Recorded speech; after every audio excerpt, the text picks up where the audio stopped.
Hi, I'm Dr. Joseph Wittering, and today I want to talk to you about the danger of a bipolar misdiagnosis. So, oftentimes in our clinical practice, we help patients who have been misdiagnosed with bipolar disorder.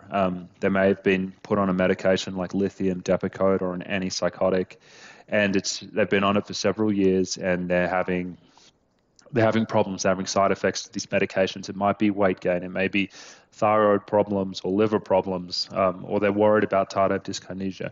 And they're coming to us because they want a reassessment.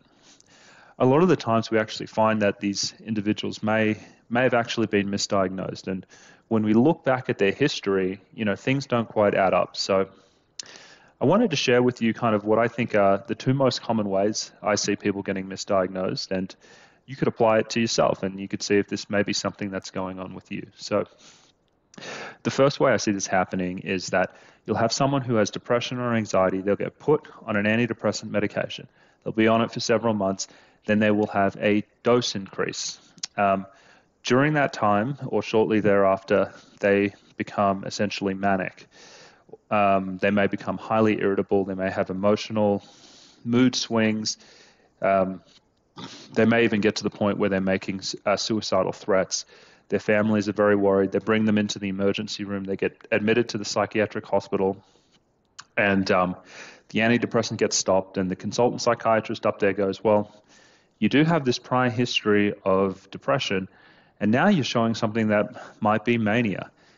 They end up just putting the patient on, it might be Depakote, or it may be a medication like Seroquel or another antipsychotic medication. They usually stabilize because the antidepressant has been withdrawn, and then they're out to community care. And this patient often ends up just staying on this medication. There doesn't appear to be this reassessment where, their outpatient psychiatrist, maybe takes the time that they ought to have to say, well, let me learn a little bit more about the clinical history leading up to this manic episode. It just kind of gets continued and it goes on, and then the person believes, I have a bipolar disorder, I just need to take take this medication perpetually. That's one way it happens. The other way it can sometimes just happen without an antidepressant, and that is you have someone who has a history of trauma, and usually at baseline, these individuals have this kind of heightened nervousness in their in their body. It's the trauma reaction. They're fearful. They sometimes have mood swings, and this is just a way of being. Maybe this person has some life circumstances that make things especially bad, and they become highly depressed and irritable, and they end up in an emergency room in a psychiatric hospital. The psychiatrist interviews them, and they ask them about their history and their trauma history, and they complain about mood swings. They go, I feel like one day I'm fine, the next day I'm terrible, and usually this is complemented by the history of the family. And the individual may say, well, sure, this could be PTSD, but maybe this is kind of like a bipolar 2, a more irritable bipolar 2 type situation. And then the same thing happens. They may say, well, I might as well go ahead and treat this because this is causing significant distress. That individual, again, goes into the outpatient world, and if they don't have a fairly psychiatrist that's looking at things closely, they may just take that for granted and continue the medication. And so those are the two ways I see a lot of people get put on bipolar medications when they don't actually have it.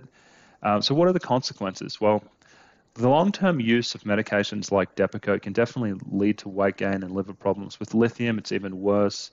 You can have kidney problems, you can have thyroid problems. With the antipsychotics, it causes permanent movement disorders in some people, and also weight gain. So if you have to take one of these medications long-term, and a lot of people do, you really need to make sure you got the diagnosis right. Otherwise, you're setting yourself up for a lot of problems. Oh, and one more thing.